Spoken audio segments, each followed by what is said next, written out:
qual seria hoje. Porém, convém salientar, convém recordar aqui sobre as 3 primeiras igrejas, algo muito peculiar.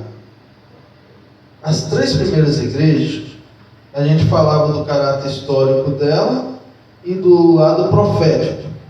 Do lado profético dessas 3 primeiras igrejas, que é a igreja de Éfeso, que é a igreja de Esmirna e que é a igreja de Pérgamo, a qual nós citávamos que Éfeso representava a igreja dos primeiros cristãos da época dos apóstolos. A igreja de Esmirna representava a igreja que foi perseguida entre o período apostólico até o período em que a igreja entrou em Roma. Então a igreja ali sofreu na mão dos imperadores romanos, os cristãos que foram dados aos leões, cristãos que foram crucificados, foram milhares de milhares. Eu chegaria ao absurdo até de chegar aos milhões de cristãos que foram mortos nesse período aí, que é o período que vai do ano 100 da era cristã até o ano 300. No caso 313, quando Constantino aceitou o cristianismo em Roma. E a terceira igreja, que é a de Pérgamo, que vem de pergaminho, que vem de livros, em que nós citávamos que foi a igreja dos primeiros concílios dos apóstolos. Então, representando aí a igreja que trouxe muitos estudos, mas faltou um pouco a graça.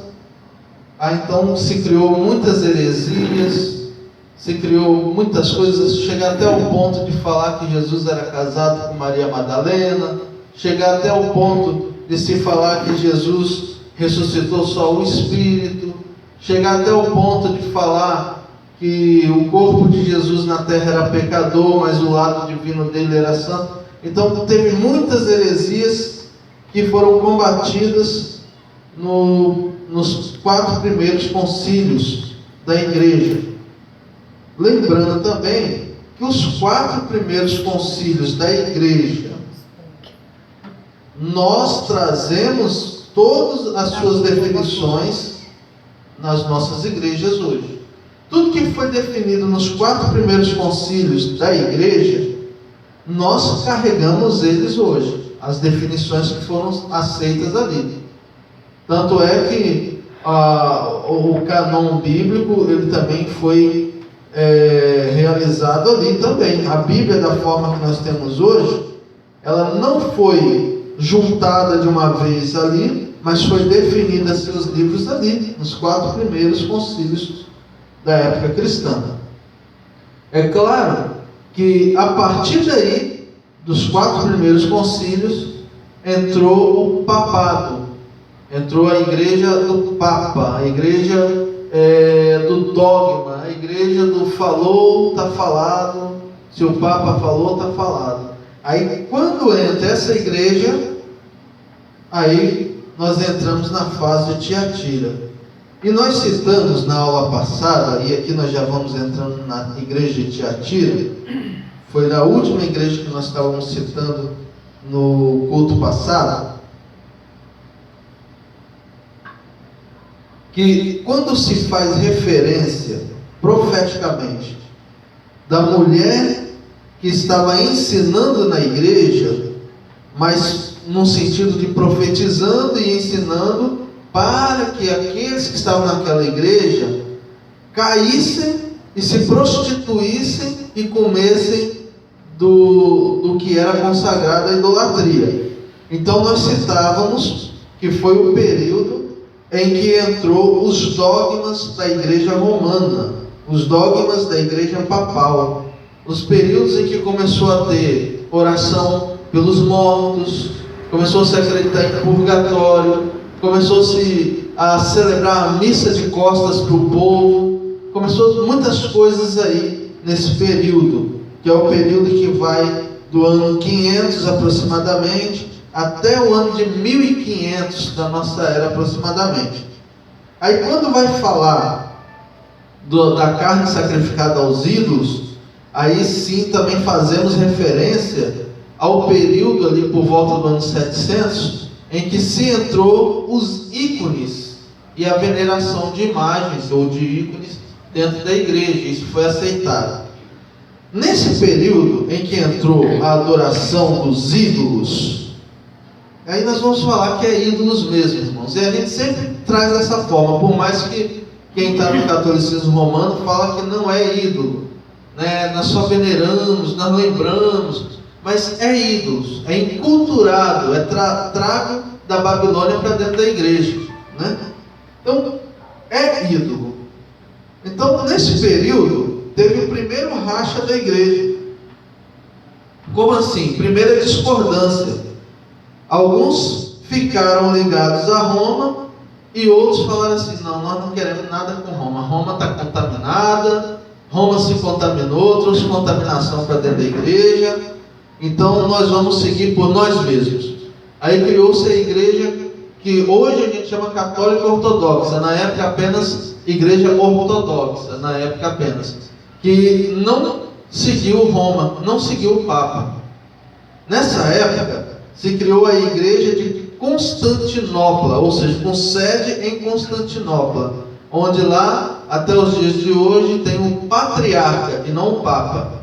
E esse patriarca é o líder da igreja lá, que hoje, nos nossos dias, tem começado a se ter aí um ecumenismo, mas aí também não é só nessas igrejas, tem juntado igrejas evangélicas, protestantes, igrejas pentecostais, estão tudo aí querendo criar esse tal desse ecumenismo. Mas naquele tempo teve a separação. Ficou a igreja de Roma, igreja que estava ouvindo a profetisa, a Jezabel, aquela que traz ídolos.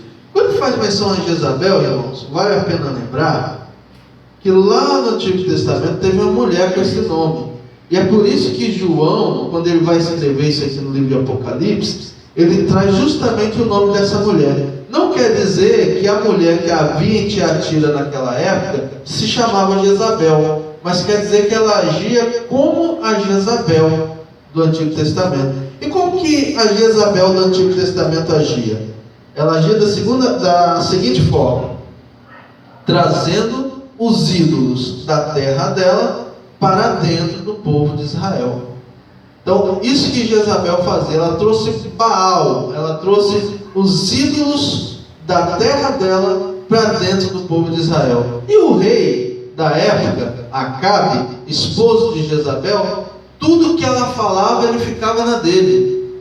Ela falava, ele ficava na dele. Ele não tinha autoridade sobre o povo. Então João ele quer dizer isso, que o pastor da igreja de Tiatira, ou seja, a liderança aqui nessa época da igreja que surgiu do papado, não teve autoridade para tirar a Babilônia que entrou na igreja.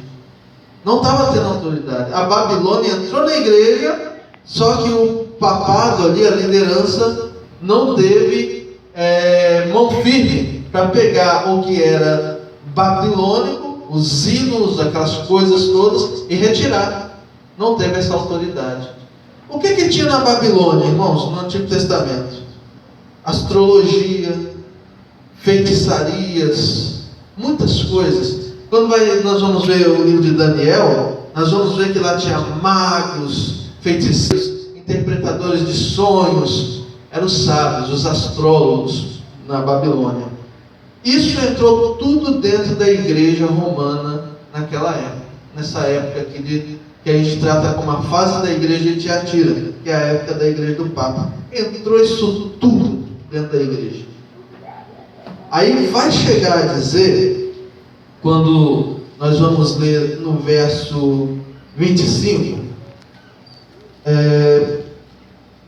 verso 24: eu vos digo a vós e aos restantes que estão em Tiatira, a todos quanto não têm esta doutrina e não conheceram, como dizem, as profundezas de Satanás, que outra carga vos não porei.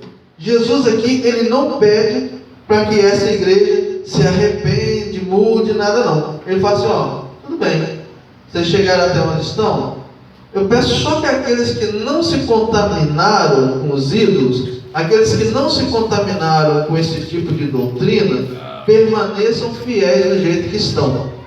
Aí ele está fazendo referência à igreja que se retirou de Roma nessa época, que é a igreja ortodoxa. A igreja ortodoxa quer dizer reto, quer dizer siga uma doutrina reta. Então Jesus aqui está se fazendo referência a essa igreja que não quis se contaminar com Jezabel, ou seja, que não quis se contaminar com a Babilônia que entrou dentro da igreja. E ele está dizendo que não vai pôr coisas novas em cima dessa igreja, ou seja, ele está dizendo, guarda o que vocês têm, que é a doutrina que vocês receberam. Vocês não se contaminaram com a Babilônia, amém. Então permaneça fiel nisso. Aí Jesus vai dizer, também fazendo referência àqueles que conheceram as profundezas de Satanás. E não é de se espantar que nesse período, até um livro chamado A Bíblia de Satanás foi criado nessa época. Nessa época foi criado um livro dessa magnitude, a Bíblia do Diabo. Foi criada nessa época, por volta do século XI, século XII, por aí. E foi justamente no período em que teve a chamada peste negra, que dizimou uma população inteira na Europa. Aonde passou essa tal Bíblia do Diabo, que era um livro que trazia as profundezas de Satanás, conhecimentos profundos de Satanás, por onde esse livro passou, havia rastro de morte, que era chamada peste negra. Muitas pessoas morreram doentes de enfermidade que surgiu e não tinha cura. Então, Jesus faz referência dessa forma aí profeticamente. Eu quis voltar e deixar claro esses argumentos aqui sobre a igreja de Tiatira, pelo que a gente vai ver daqui a pouco, mais para frente. Amém? Amém. Aí ele vai dizer, no verso 27, no verso 26, ao que vencer e guardar até o fim as minhas obras, eu lhe darei poder sobre as nações. Ou seja, até o fim da época da igreja. Então ele está falando, olha, essa igreja que vai surgir, e que é o papado, e que vai ter toda aí essa idolatria aí dentro, ela vai estar presente na terra até a minha volta. Então a igreja católica que nós temos hoje, ela vai estar presente até a volta de Cristo. Depois dessa igreja, entra aqui a carta para Sardes, e é onde nós vamos começar mais a fundo hoje. E nós vamos ler o capítulo 3, que vai dizer assim: ao anjo da igreja que está em Sardes, escreve: isso diz o que tem os 7 Espíritos de Deus e as 7 estrelas. Eu sei as tuas obras, que tens nome de que vives e estás morto. Todo mundo sabe que em 1500 surgiu as igrejas que nós temos hoje, que são as igrejas protestantes. Nós chamamos dessa forma porque foi assim que foi chamado na época. Martinho Lutero, revoltado com toda aquela situação que havia na igreja da época, ele era um padre católico, ele pegou e colocou 95 teses, chamadas assim, de coisas que a igreja estava fazendo que estava errada. Estava errado, e ele estava provando na Bíblia que aquilo estava errado. E ele pregou aquilo na catedral, bem assim na frente, para todo mundo que passasse a ler. Aquilo revoltou a liderança romana da época, de forma que chegaram a perseguir o Lutero, Martinho Lutero. Ele teve que se refugiar, ficar preso, digamos assim, lá no meio dos alemães da época. E ele teve que ficar ali refugiado para que os romanos, naquela época, não o matassem. Por quê? Antes dele surgiram outros que tentaram trazer doutrinas mais bíblicas, tentaram limpar um pouco aquela sujeira que estava dentro da igreja. Todos que se levantaram, a igreja da época mataram João Rus, que ele se levantou trazendo doutrinas bíblicas, pegaram e mataram ele numa fogueira. Colocaram ele mesmo assim, pegando fogo numa fogueira. Um que havia se levantado antes dele, com a ideia de transcrever a Bíblia para a língua do povo, pegaram e mataram ele, e quando João Russo estava sendo queimado, pegaram os ossos dele e jogaram na fogueira também, com a ideia de dizer assim, da mesma forma que nós vamos queimar esses ossos desse camarada que se levantou, então dessa mesma forma, essa doutrina que está surgindo agora vai morrer, vai ser queimada aqui na fogueira. Então o romanismo da época não permitia que se limpasse a igreja, que tirasse toda aquela sujeira, que a sujeira era profunda mesmo. Quando você vê falar hoje de crianças molestadas dentro da igreja, né? Homossexualismo dentro da igreja romana que nós temos hoje, isso não vem de hoje, isso vem de muito e muito tempo, né? Então, quando surgia mulheres, por exemplo, que tinham um caráter de conhecedoras, se queimavam na fogueira também e falavam que era bruxo. Então muitas coisas dessas aconteceram. Eu lembro de Joana d'Arc, que se levantou como uma libertadora, né? Como uma guerreira, uma soldada. A igreja matou ela como ela sendo uma bruxa. Aí depois voltou atrás e falou, não, ela